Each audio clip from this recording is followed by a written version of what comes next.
Bwana Yesu asifiwe.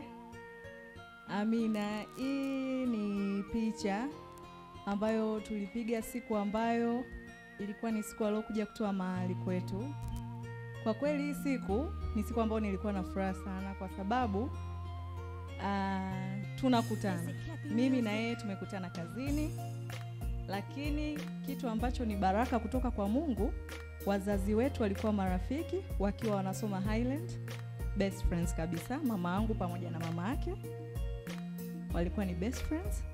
Sisi tumekuja kukutana kazini ambao sisi wote ni last borns kwetu. Sasa itakuwaje? Kwa hiyo wakati siku ananitambulisha kwao, mama yake alibaki anashangaa, huyu ni mtoto wa Mluisa? Na mimi wakati nimemwambia mama yangu, nimemtajia jina la mama yake, mama yangu akawa anashangaa, umemfahamia wapi huyu?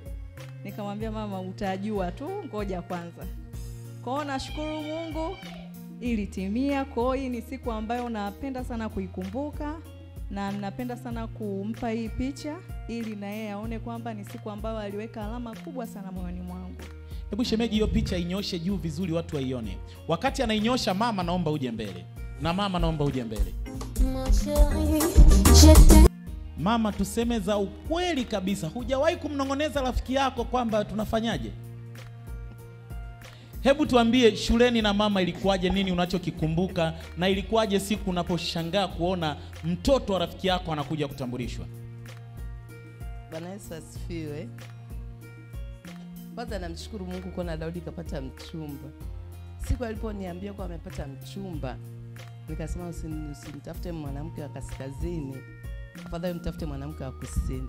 Sasa na rafiki yangu mmoja yuko Iringa, anatokea Ilala. Basi nikamwacha. Baada ya muda akasema, mama sasa nataka kuoa. Nikasema nipe kwanza jina la huyo binti. Akasema naitwa Debora Mluisa. Kweli nilishangaa. Akasema Mluisa, muulize mamake anaitwa Abitia. Akasema, akampigia simu mama, akasema ni kweli anaitwa Abitia. Nilicheka tu, nikashindwa la kusema. Kesho yake nikampigia simu Abitia, nikamsalimia tu. Akasema mama, mbona siku nyingi tumepoteana? Nikasema ila kwa kweli nilifurahi sana kwa sababu Abitia ni rafiki yangu tangu form 1. Tumesoma wote katika shule ya Highland. Alikuwa ni rafiki yangu sana sana, hata mapito yake na Mluisa nilikuwa karibu nao. Kwa hiyo nilipokuja kuta mtoto wangu wa mwisho na mtoto wa mwisho wa Mluisa wanataka kuoana, nimebakia na mshangao wa Mungu, kwa kumbe hakuwa rafiki yangu ila Mungu alimpa awe ndugu yangu. Kwa sababu mambo yetu yote yalikuwa ni mamoja. Namshukuru sana Mungu kuona hata Abitia bado akasimama kwa Mungu, na watoto wetu naamini watadumu kumtafuta Mungu kama tulivyofanya wazazi wao.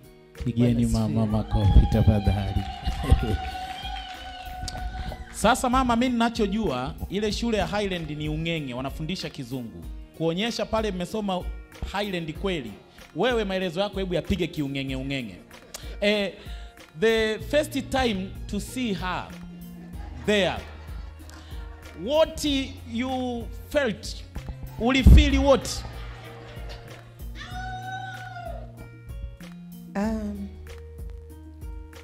I was very happy because she's a good, she's a nice girl who believes on God. Kwa hiyo ninamshukuru Mungu kwa ajili ya rafiki yangu Jenny. Jenny nilipokuwa tunasoma wote Highland, nilifika nyumbani kwao na yeye alikuja nyumbani kwetu. Kwa hiyo niliwafahamu wazazi wake na yeye aliwafahamu wazazi wangu. Sasa mwanangu Debora siku hiyo anasema, mama, unamfahamu Jenny? Nikamwambia, Jenny gani mwanangu? Akasema, Jenny Mbyopyo. Nikamwambia, umemfahamia wapi? Kwa sababu mimi nimepotezana muda mrefu. Akasema, mama subiri. Jenny akanipigia simu. Nikashangaa, Jenny kwa nini unanipigia simu? Kwa sababu mwanangu tayari amekwisha kuniuliza. Lakini ninachotaka kusema, Mungu tumwache aitwe Mungu. Hebu tuishi na watu vizuri. Nilimwambia hata baba, je, tungekuwa tulikosana na Jenny, alafu watoto hawa Mungu akawaunganisha, tungefanya nini? Sasa mimi ninachowasihi watumishi wa Mungu, hebu mtu yoyote aliyoko mbele yako mheshimu, umtii, mthamini, uone ni bora mbele yako. Huwezi ukajua mambo ya kesho. Mama na mama, tangu shuleni mlikuwa marafiki, lakini vijana hawa urafiki wao wenu ameufanya umekuwa ndugu. Upianeni hata mikono basi. Wow. Wow. Wow. Na hata majibu walikuwa wanaigiliziana, wanaonekana tu kabisa.